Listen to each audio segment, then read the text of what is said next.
of interest today. And now we'll hear from the community boards. First up is Banks Peninsula, and Lynn and Penelope are here, so welcome to the table. Did I hear the tunnel's closed? Is that what I heard? Oh dear.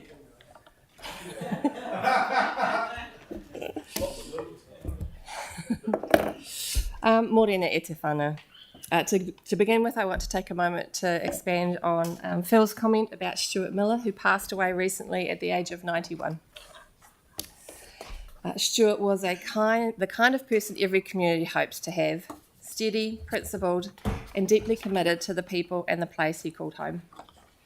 He took on many roles and wore many hats, including farming in McQueen's Valley. He truly understood the values, challenges, and strengths of rural life. As Deputy Mayor of the former Banks Peninsula District Council and later the Chair of the Akaroa Wairewa Community Board, Stuart brought wisdom and calm leadership. He had an in-depth understanding of environmental and planning issues and was known for his fair, logical approach. Whether it was through district plan reviews, working groups, or resource consent hearings, Stuart always championed practical solutions and genuine community input. He had a gift for bridging the rural-urban divide, helping city decision makers better understand the perspectives and needs of our peninsula communities.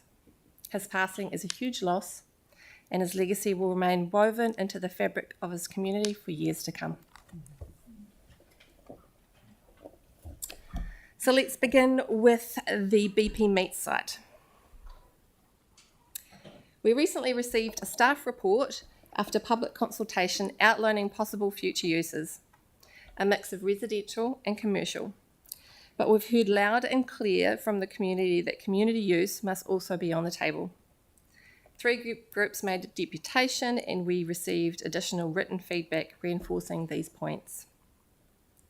The board took that feedback seriously and has requested that the consultation scope be widened to include a community workshop. This will take place in early June and will allow for a broader discussion for residential, commercial and community use options. The community has already done a lot of thinking about the space, and it's important their vision helps to guide the process moving forward. Extreme weather event, and like Phil said, I agree, thanks to everybody who's helped out and the planning that has already been done to mitigate a lot of mitigation for flooding and taking care of the roads. It's been a lot of work done, thank you very much. Eastern Banks Peninsula was essentially cut off, so that's like from Gebbys Pass all the way east, so basically the whole of Banks Peninsula except for Littleton. State Highway 75 was closed for 55 hours, so that's more than 2 days. People missed operations at the hospital, they missed work, missed school, and some lost out on pay because of that. Wainui lost all power and communications, and slips and fallen trees caused damage across the region. In Akaroa, a burst water pipe led to human waste overflowing some of the shops and buildings. Not great. A temporary pump is in place, but full replacement will take time and affect access along Beach Road. And Lighthouse Road is unstable.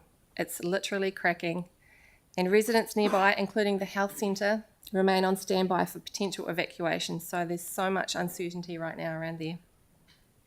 Flea Bay is isolated, and there's growing concern for the future of local businesses like Pohatu Penguins over there unless alternative access is found soon.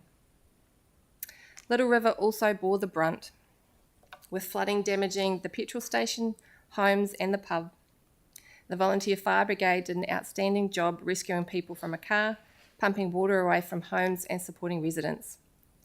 The rural roads are in a rough shape, but I can see that they're already being worked on, which is fantastic.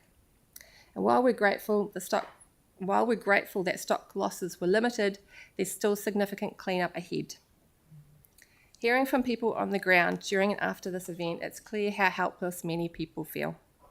The stress and the worry takes its toll. We know that Mother Nature is powerful, and so much great work on flooding mitigation has already been done. This helps, but we need to look at what we can improve on, and soon, because winter is coming.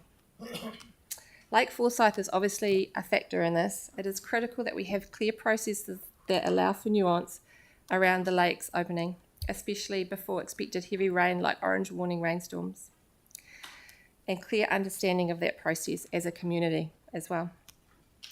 This weather event also showed the incredible spirit and effort of our local volunteers and emergency teams. Now it's our responsibility to match that with smart planning, support for strong infrastructure and reliable agile systems moving forward, so our communities are not just reacting to these events but are ready for them. Thank you very much. Okay, great. Tyrone, please. Thank you, Your Worship. Kia ora, Lynn. And yeah, pretty harrowing weekend in Banks Peninsula. Just want to focus on Little River very quickly. Just the Kinloch Bridge. Is there anything we can do as a council? Because I know it's a council piece of road just off the state highway there. Is there anything we could do with that bridge to mitigate flood risk and do it quickly? Probably a fair bit, and I think we're already working with the flooding group. So the council said they want to work with the flooding group on that in some degree.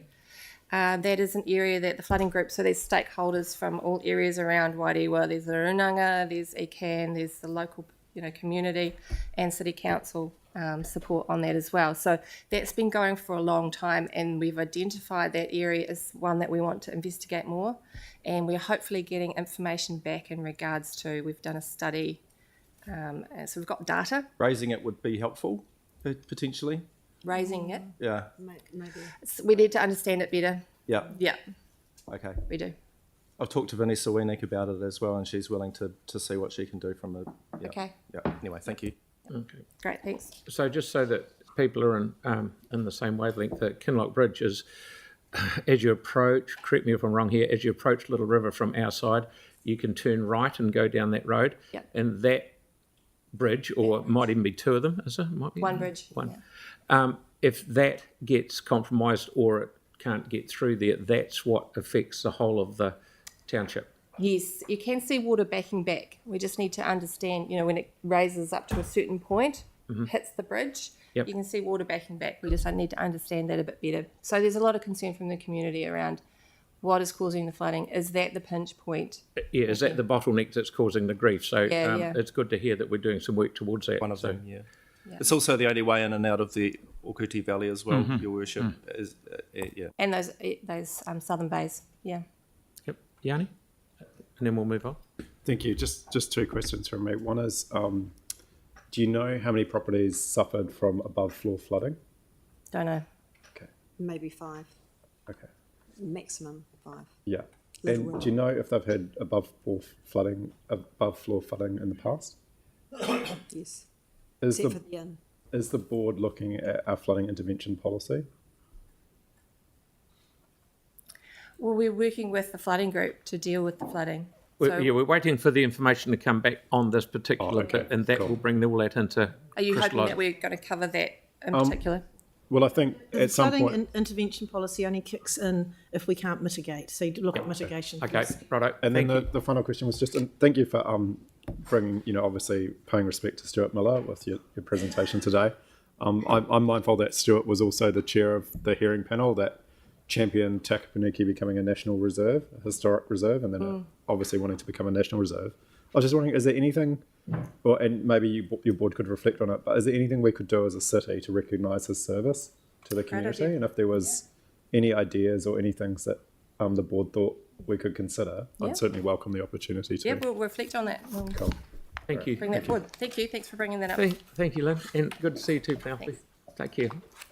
Righto, Callum, please. Spraden, Cashmere, Heathcote.